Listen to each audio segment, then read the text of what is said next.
মহিলারাও ঢেলে ভোট দিয়েছেন। মহিলাদের ভোটদানের হার 90%-এর ওপরে, 92%-এরও বেশি। অর্কদীপ্ত রয়েছেন আমাদের সঙ্গে, একটু লাস্ট আপডেট দেবো অর্কদীপ্ত।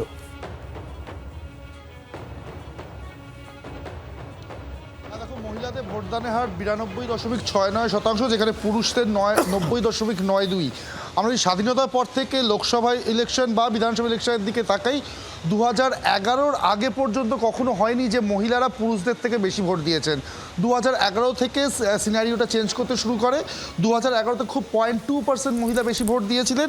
2014 লোকসভাতে আবার পুরুষরা বেশি ভোট দেয়, কিন্তু 2016, 19, 21, 24 এবং 26 এই সবকটা ইলেকশন, কোনোটা বিধানসভা কোনোটা লোকসভা, এই সবকটার ক্ষেত্রে দেখা গিয়েছে যে মহিলারা পুরুষদের থেকে বেশি সংখ্যায় ভোট করেছেন পশ্চিমবঙ্গের ক্ষেত্রে। অর্থাৎ এই ট্র্যাডিশনটা যেটা স্বাধীনতা থেকে 2011 পর্যন্ত হয়নি, সে 2011 থেকে মাঝখানে শুধু 14টা বাদ দিলে 16, 19, 21, 24, 26 এই প্রত্যেকবারই কিন্তু মহিলাদের ভোটদানের শতকরা হার পুরুষদের থেকে অনেক বেশি, এবং এবার কিন্তু বেশ খানিকটা মার্জিন বেশি। আবারও বলছি, পুরুষদের 90%-এর বেশি, মহিলাদের 92% বেশি। অনেক ধন্যবাদ অর্কদীপ্ত তোমাকে। বিশ্বজিৎ বাবুর কাছে খুব সংক্ষেপে আসবো। বিশ্বজিৎ বাবু, এইবারে মহিলা ভোটের ঝুলি যদি তৃণমূল কংগ্রেস নিয়ে থাকে, বিজেপির এই কনফিডেন্সটাও তো আসছে কি করে যে তারা বেশি পাবে?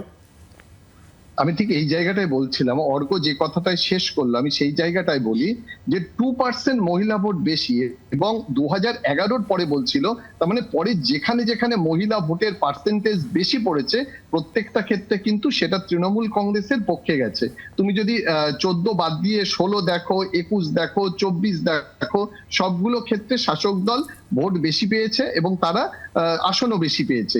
সেই পরিসংখ্যান যদি তুমি দেখো, সেই ফ্যালাসি দেখো, তাহলে কিন্তু তৃণমূল কংগ্রেসের একটা ভাবার কারণ আছে। কারণ ভারতবর্ষের মধ্যে 82% মহিলা ভোটার টার্ন আউট হয় আমাদের এই পশ্চিমবঙ্গে, আর এভারেজ যদি বলি, এবং অন্যান্য ক্ষেত্রে অন্যান্য রাজ্যের ক্ষেত্রে আমরা দেখেছি যে 62%, উত্তরপ্রদেশ বলো, ঝাড়খণ্ড বলো, 62% মহিলা টার্ন আউট। সুতরাং সেই দিক থেকে দেখতে গেলে মহিলা ভোট যত বেশি পড়বে, মহিলাদের নিয়ে রাজ্যে এত প্রকল্প, মহিলাদের এত আর্থিক অবলম্বন, সে একটা সম্ভাবনা থাকে যে শাসক দলের। কিন্তু অন্যদিক থেকে মহিলা নিরাপত্তা নিয়ে প্রশ্ন উঠেছে এ রাজ্যে, আরজিকর নিয়ে প্রশ্ন উঠেছে, সেক্ষেত্রে বিজেপি বলছে যে তারাও কিন্তু মহিলা ভোটটা পেতে পারে, এরকম একটা ইকুয়েশনের জায়গায় দাঁড়িয়ে আছে।